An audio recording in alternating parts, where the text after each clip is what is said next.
40,000 years of history in one epic story. From the Ice Age to the modern world. Witness the rise and fall of empires, the dawn of the Industrial Age. This is the complete story of Europe. 40,000 years ago, Europe was a different world entirely. Enormous ice sheets covered the northern third of the continent under glaciers kilometers thick, their weight pressing down so heavily that the land beneath them actually sank. South of the ice, a landscape of frozen grassland stretched from the Atlantic coast to the Ural Mountains. Vast, windswept, brutal, and almost silent. Woolly mammoths moved in herds across the tundra. Cave lions hunted in the shadows of rocky valleys. Giant deer with antlers spanning 4 meters grazed wherever sparse vegetation managed to grow through permafrost. The sky was frequently gray, the temperatures frequently lethal, and the darkness of European winters lasted so long that survival itself was a continuous, exhausting achievement. Yet this frozen, forbidding continent was not empty of human presence. In the caves of what is now France and Spain, in sheltered valleys from Portugal to the Crimea, small bands of anatomically modern humans had already established themselves on the western edge of the Eurasian landmass, hunting the megafauna of the Ice Age with spears tipped with carefully shaped stone points, wearing stitched animal hide clothing against temperatures that would be fatal without it, and gathering around fires whose light pushed back the darkness for a few hours each night. They had survived the worst conditions the planet could offer. The first people were arriving in greater numbers, and they would never entirely leave. The hunter-gatherers who inhabited Ice Age Europe lived lives of demanding sophistication that modern observers consistently underestimate when they imagine prehistoric existence as simple or primitive. Evidence recovered from sites throughout the continent reveals communities capable of remarkable cognitive and creative achievements alongside their essential survival skills. The cave paintings of Lascaux in France and Altamira in Spain, created between 17 and 30,000 years ago, demonstrate artistic mastery that astonishes professional artists who study them today. The confident rendering of animal movement, the use of natural rock contours to create three-dimensional effects, the careful preparation and application of pigments, including ochre, charcoal, and manganese dioxide. These painters were not practicing a simple craft. They were creating complex symbolic representations that likely served religious, social, or communicative purposes whose exact meaning remains beyond complete recovery, but whose sophistication is unmistakable. Personal ornaments. Pierced shells, carved bone beads, ivory pendants, found at sites throughout Ice Age Europe, indicate communities in which individual and group identity was expressed through material culture, where appearances communicated information about social belonging and personal distinction. Trade networks carrying specific types of shell, flint, and other materials hundreds of miles from their sources demonstrate that these communities maintained connections across enormous geographic distances. Survival in Europe's harsh Ice Age environment required intelligence, cooperation, and planning that the archaeological record confirms these early Europeans possessed in abundance. A revolutionary discovery was coming that would change everything about how they lived. Around 10,000 years ago, as the climate warmed and the great ice sheets began their long retreat northward, a transformation began in the Near East that would gradually spread across Europe over the following several millennia and permanently reshape human existence on the continent. Farming, the deliberate cultivation of plants and domestication of animals to provide reliable, controllable food sources, arrived in Europe from Anatolia and the Fertile Crescent, carried by actual migrating farmer communities who moved westward along the Mediterranean coastlines and the Danube River system, introducing their agricultural package of wheat, barley, cattle, sheep, goats, and pigs into territories previously inhabited by hunting and gathering communities. This transition from mobile hunter-gatherer lifestyles to settled agricultural ones was neither instantaneous nor peaceful, involving complex interactions between incoming farmers and existing forager communities that recent ancient DNA analysis reveals as a genuine mixing of populations alongside cultural exchange. The consequences of successful agriculture were transformative in ways that still define human civilization today. Fixed settlements of increasing permanence created the first genuine villages. Food surpluses supported population growth.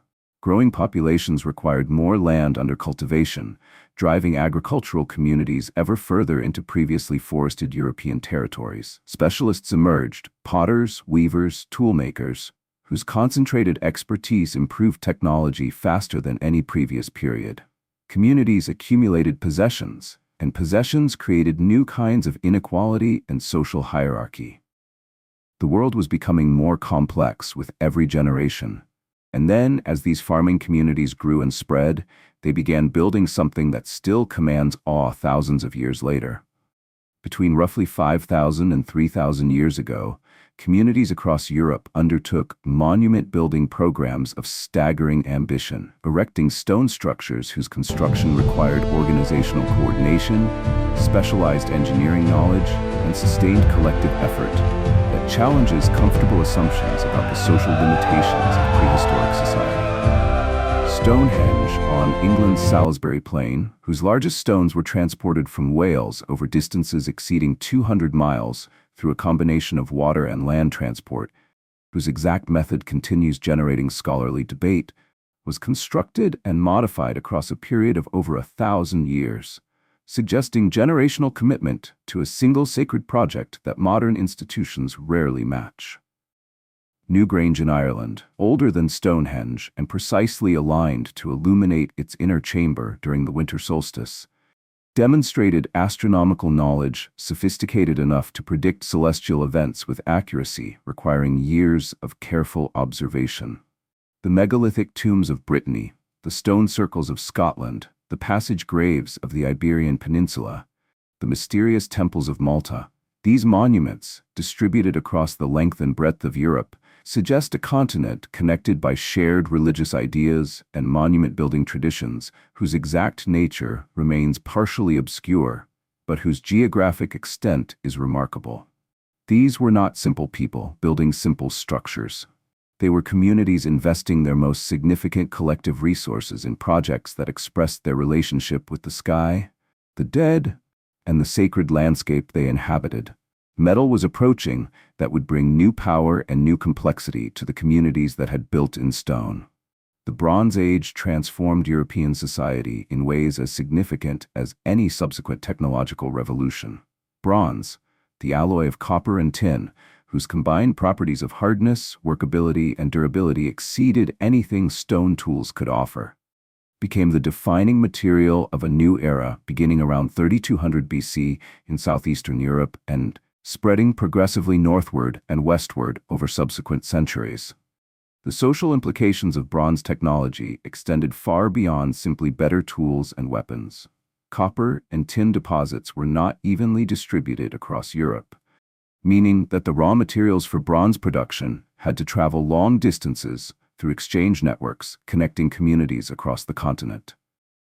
These networks carried not only raw materials and finished bronze objects, but also ideas, artistic styles, and social practices, creating connections between communities whose geographic separation might otherwise have isolated them from each other's cultural developments.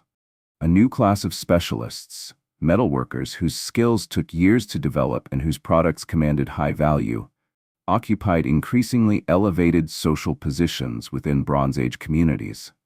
Their expertise associated in many contexts with ritual significance that enhanced their social authority beyond purely economic considerations. The warrior aristocracy that characterized many Bronze Age cultures accumulated prestige through both the bronze weapons and armor that displayed their status and the social networks of exchange and gift-giving that their position required them to maintain. The burial mounds of Bronze Age chiefs throughout Europe, filled with swords, shields, and gold ornaments, tell the story of a continent where inequality was becoming institutionalized alongside prosperity. Powerful tribes were emerging, and their competition would define the next chapter. The Iron Age that spread across Europe from around 800 BC brought further technological and social transformation, as the wider availability of iron ore compared to the copper and tin deposits required for bronze gradually democratized access to metal tools and weapons in ways that had profound social and military consequences. Celtic cultures, whose distinctive artistic traditions, languages, and social organization spread across a vast arc from Ireland to Anatolia, dominated much of Central and Western Europe during the Iron Age. Their hill forts, distinctive metalwork, and rich oral traditions, creating a cultural world of considerable sophistication that left enduring marks on European languages and identities. The Celtic languages spoken throughout this zone, ancestors of modern Irish, Welsh, Scottish Gaelic, Breton, and other surviving Celtic tongues, represent the most widespread European language family of the Iron Age, their distribution reflecting centuries of cultural spread that preceded the Roman conquests that would later impose Latin across much of the same territory. Skilled Celtic metalworkers produced torques, helmets, and sword decorations of extraordinary artistry, the flowing Latin style combining natural forms and geometric abstraction in ways whose aesthetic influence can be traced through European decorative traditions for centuries afterward. Meanwhile, in the Mediterranean to the south, something was happening that would eventually transform the entire continent. Urban civilization, philosophy, democracy, and military organization were developing in Greek city-states at a pace and sophistication that would produce enduring intellectual achievements. The Mediterranean was changing history in ways that would eventually reach every corner of Europe. Ancient Greece contributed ideas to human civilization that continue actively shaping modern societies in ways that most people encounter daily without recognizing their ancient origins. Democracy, developed in Athens in its earliest recognizable form during the 5th and 6th centuries BC, established the principle, radical and contested even in its original context, that political authority could be derived from the participation of citizens rather than exclusively from inherited power or divine appointment. Philosophical inquiry, pursued in the schools of Socrates, Plato, and Aristotle, and in dozens of other intellectual communities throughout the Greek world, developed systematic methods for investigating the nature of reality, ethics, politics, and knowledge that laid foundations for Western intellectual traditions still visible in contemporary philosophy, science, and political theory. Greek mathematics, building on Egyptian and Babylonian foundations, produced achievements including Euclid's geometry and Pythagoras' mathematical relationships that remain standard educational content across more than 2,000 years.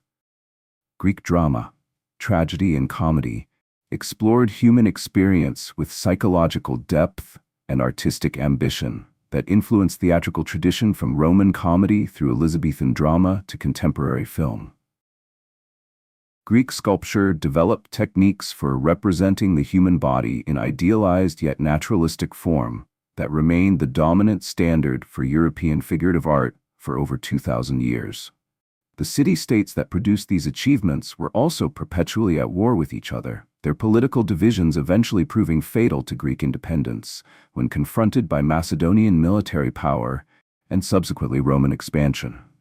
But the ideas proved more durable than the states that created them. A republic was rising to the west that would carry those ideas across an entire continent.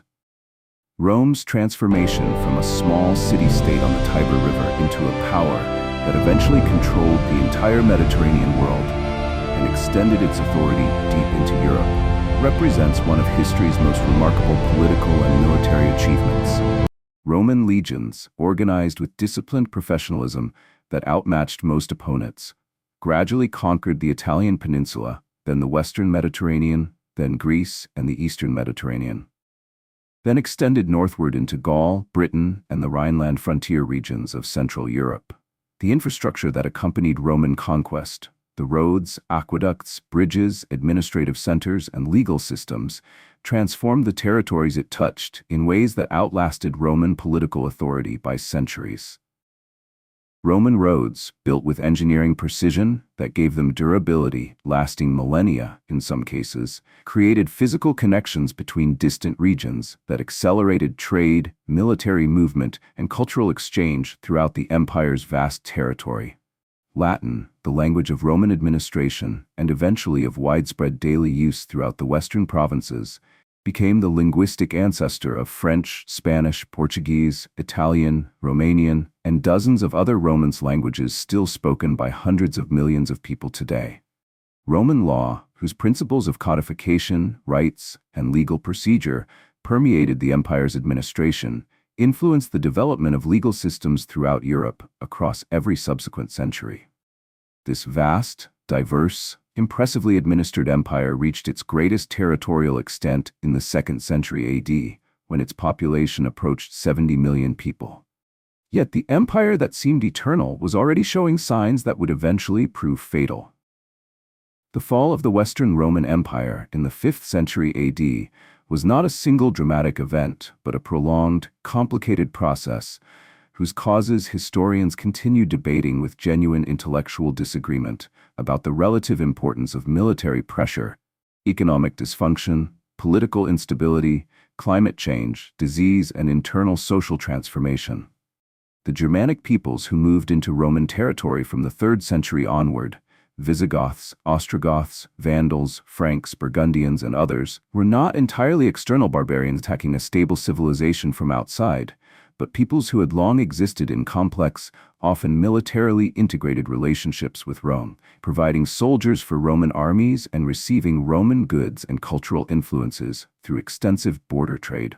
The symbolic endpoint of 476 AD, when the last Western Roman emperor Romulus Augustulus was deposed by Odoacer, a Germanic military leader, marked a political change more than a civilizational break, as Roman cultural, legal, and religious institutions continued functioning throughout the post-Roman successor kingdoms that emerged across the former Western Empire's territory.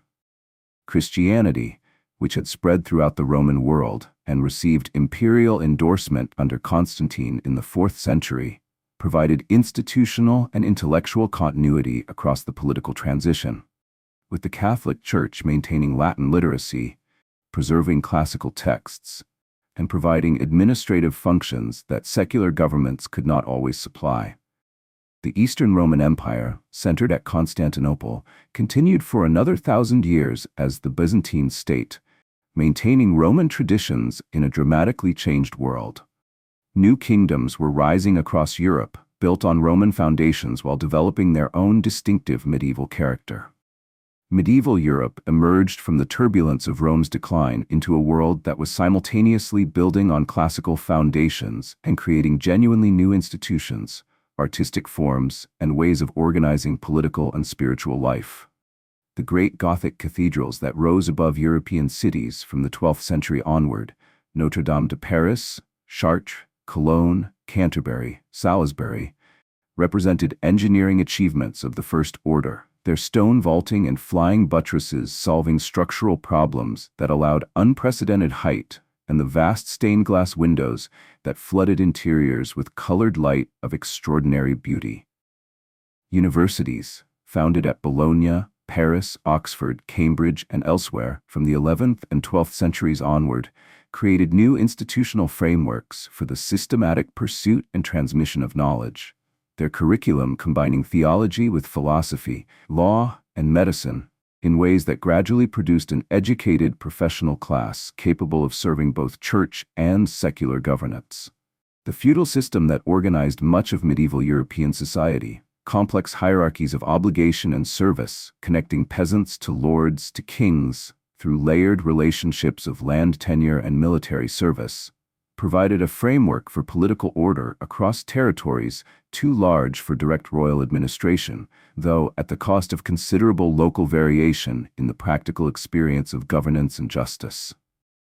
Monasteries throughout Europe served simultaneously as religious communities, agricultural centers, manuscript repositories, schools, and hospitals, their networks connecting communities across political boundaries in ways that maintained cultural exchange even during periods of political fragmentation. Knowledge was awakening in ways that would eventually produce a truly transformative cultural movement. The Renaissance, the extraordinary flowering of art, literature, philosophy, and scientific inquiry that began in the Italian city-states of the 14th century and spread across Europe over the following 2 centuries, represented a self-conscious reconnection with classical antiquity combined with genuinely new intellectual and artistic achievements that together transformed European culture at every level. Italian merchants, enriched by the commercial networks that made cities like Florence, Venice, and Genoa major centers of Mediterranean trade, provided the patronage that supported painters, sculptors, architects, and humanist scholars whose work fundamentally changed what European art and thought could be. Brunelleschi's dome over Florence Cathedral, Leonardo da Vinci's investigations encompassing painting, anatomy, engineering, and natural philosophy, Michelangelo's Sistine Chapel ceiling, Raphael's School of Athens. These achievements demonstrated human creative and intellectual capacity at its most spectacular, inspiring subsequent generations throughout Europe to pursue artistic and intellectual ambitions that previous centuries had not contemplated.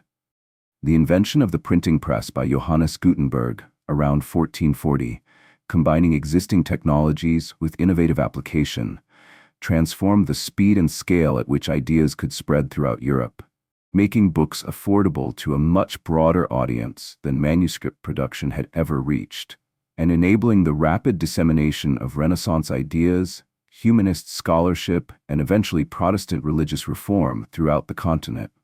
The same intellectual confidence that drove Renaissance art and scholarship was simultaneously driving European navigators toward the ocean horizons that bounded their known world.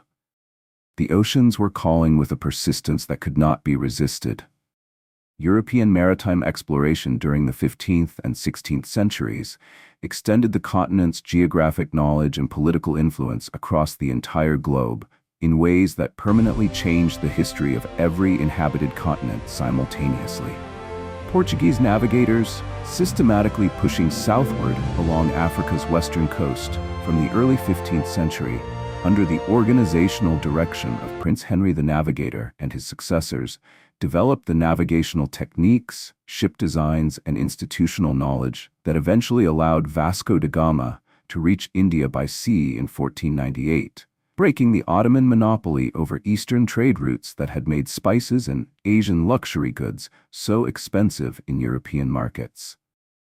Christopher Columbus's 1492 voyage westward from Spain, reaching the Caribbean while believing he had found a new route to Asia, initiated European contact with the Americas, whose consequences for indigenous American populations were often catastrophic, while simultaneously creating the global commercial connections that would reshape world history.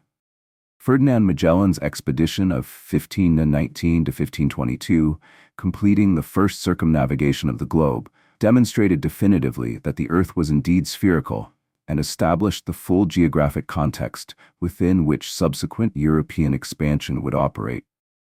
These voyages were enabled by and simultaneously accelerated advances in navigation, cartography, ship construction, and geographic knowledge that collectively represented a scientific as well as geographic revolution. The world Europeans had inhabited was suddenly revealed as a small portion of a much larger planet whose full extent had been entirely unknown just a generation earlier. Science was about to change everything that humanity thought it understood. The scientific revolution that developed in Europe from the 16th through the 18th centuries produced a fundamental transformation in how educated Europeans understood the natural world and how they approached the task of gaining reliable knowledge about it. Nicolaus Copernicus's heliocentric model of the solar system, published in 1543, challenged the Earth-centered cosmology that had been standard in European thought since antiquity, initiating a century of astronomical controversy and investigation that included Galileo Galilei's telescopic observations confirming Copernican predictions and Johannes Kepler's mathematical laws describing planetary motion. Isaac Newton's Principia Mathematica, published in 1687, provided a mathematical framework describing the gravitational force that governed both falling objects on Earth and the movements of planets in their orbits, achieving a synthesis of terrestrial and celestial mechanics of extraordinary power that remained the foundation of physics until Einstein's early 20th century revisions. Francis Bacon articulated the principles of inductive reasoning and systematic experimental method that became foundational to modern scientific practice. His insistence that reliable knowledge required careful empirical observation, rather than pure philosophical reasoning, establishing methodological principles that transformed inquiry across every natural science. René Descartes contributed both important mathematical innovations, coordinate geometry that enabled algebraic methods to be applied to geometric problems, and a philosophical framework for systematic doubt and rational analysis that influenced European thought profoundly. These advances collectively established a new relationship between human intelligence and the natural world, one that assumed nature operated according to discoverable mathematical laws, and that systematic investigation could reveal them. Machines were coming that would apply this knowledge with world-changing practical effect. The Industrial Revolution that began in Britain during the second half of the 18th century and spread progressively across Europe through the 19th century transformed human civilization more rapidly and comprehensively than any previous development in recorded history, creating within a few generations material conditions of everyday life entirely different from anything that had existed throughout the previous 10,000 years of agricultural civilization. Steam power, applied first to pumping water from coal mines and then progressively to textile manufacturing, transportation, and dozens of other industrial processes, created an energy supply of unprecedented scalability that allowed production to expand beyond any previous limit imposed by the strength of human and animal muscles. Railway networks spreading across Britain, then France, Germany, Belgium, and other European countries from the 1830s onward, compressed geographic distance in ways that transformed the economic geography of entire nations, connecting industrial centers to raw material sources and markets with a speed and reliability that previous road transport had never approached. Factory production concentrated workers in urban environments that grew with startling speed, as cities like Manchester, Birmingham, Lyon, Essen, and dozens of others expanded from modest market towns into major industrial centers within a single generation, their populations doubling and doubling again as migrants from the countryside sought the wage employment that industrial expansion created. The social consequences of this economic transformation were profound and contested, generating new patterns of inequality, new forms of urban poverty, and new political movements demanding reform of the conditions that industrial capitalism produced. The modern age was beginning its accelerating journey. Throughout the 19th century, Europe experienced political, intellectual, and social transformations, whose cumulative effect was to reshape the continent's map, its governing ideologies, and its relationship with the wider world, in ways that set the stage for the dramatic events of the following century. Nationalism, the belief that political boundaries should correspond with cultural, linguistic, and ethnic communities, drove the unification of Italy completed in 1861 and Germany in 1871, creating two new major European powers whose ambitions and capabilities immediately began reshaping the continent's diplomatic balance. Democratic ideals spread progressively, though unevenly, challenging aristocratic and monarchical governance throughout Europe, and inspiring reform movements, constitutional changes, and occasionally revolutionary upheavals that demonstrated the growing political consciousness of urban working and middle-class populations. The abolition of serfdom in Russia in 1861, like the abolition of slavery in the American South during the same decade, marked a significant moment in the long, uneven, still incomplete global process of recognizing universal human rights. European colonial expansion reached its greatest extent during this period, with European powers controlling vast African, Asian, and Pacific territories, whose peoples experienced the consequences of European imperialism in ways that ranged from educational and infrastructural development to brutal economic exploitation and cultural suppression. The economic wealth generated by global trade and industrial production made Europe the world's most powerful region by any contemporary measure, even as the internal tensions between its competing powers accumulated toward a breaking point. The 20th century was approaching with forces that would test every assumption of European civilization's confidence in its own progress. The 20th century subjected Europe to two world wars whose combined human cost exceeded anything the continent had previously experienced. Challenging with devastating force, the optimism about human progress that 19th-century European civilization had confidently maintained. The First World War of 1914 to 1918 killed approximately 17 million people across 4 years of industrialized warfare, whose technological capacity for destruction, machine guns, poison gas, artillery barrages lasting days, vastly exceeded any military imagination shaped by previous conflicts. The Second World War of 1939 to 1945 exceeded even this catastrophe, killing approximately 70 to 80 million people, including the 6 million Jewish victims of the Holocaust. The systematic murder organized by the Nazi German state that represents the most deliberate and methodically organized genocide in recorded history. The physical destruction of European cities, infrastructure, and economic capacity during the Second World War was followed by a reconstruction effort that, supported by American Marshall Plan funding and driven by the determination of European leaders to make further continental war impossible through institutional cooperation, produced the European integration project whose evolution eventually created the European Union. This extraordinary political innovation, voluntary ceding of elements of national sovereignty to shared institutions in pursuit of common economic and political goals, represented a genuinely novel approach to international organization whose practical success in maintaining peace among previously warring European nations across 8 subsequent decades deserves recognition as one of the 20th century's most significant political achievements. A new Europe was taking shape from the ruins of the old. Contemporary Europe presents a continent of remarkable contrasts and productive tensions. Its ancient cities and historical landscapes coexisting with advanced technology, international institutions, and the challenges of rapid cultural and demographic change that characterize the early 21st century global condition. The European Union, currently comprising 27 member states with a combined population exceeding 400 million people, represents the most ambitious experiment in voluntary political and economic integration among sovereign nations that history has yet produced. Its single market, common currency, shared legal frameworks, and freedom of movement, creating a degree of continental interconnection that would have seemed utopian to the statesmen who negotiated the peace settlements after both world wars.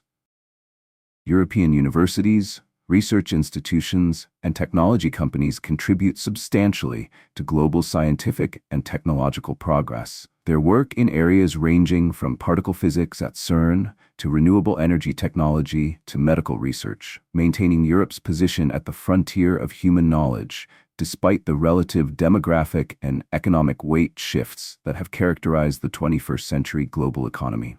The challenges Europe faces: managing demographic aging, integrating immigrant communities, responding to climate change, maintaining competitive economies in a globalized environment, and preserving democratic institutions against various internal and external pressures, are real and demanding without having simple solutions.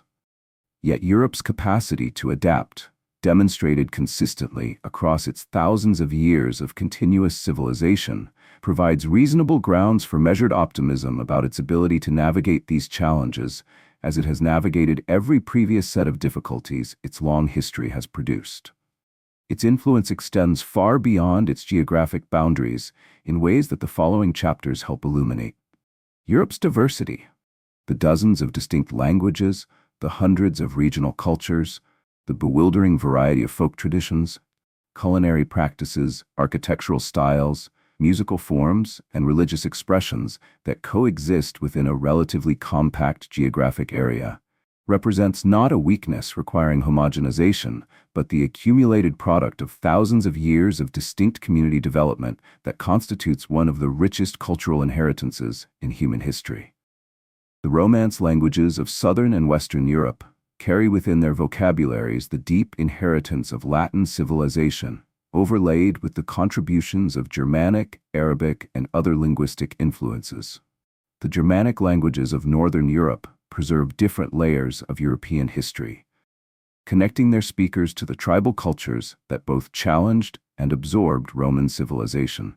The Slavic languages of Central and Eastern Europe connect their speakers to communities whose medieval development occurred partly outside the Roman sphere, creating cultural traditions whose relationship to classical antiquity follows different paths than Western European civilization.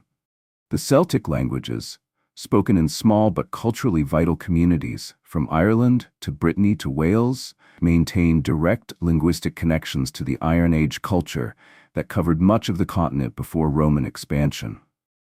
This linguistic diversity, Europe has approximately 24 official languages in the EU alone, with dozens more spoken by significant communities, is matched by equivalent diversity in folk music, traditions, regional cuisines, architectural styles, and festive customs that together create a cultural mosaic of extraordinary richness.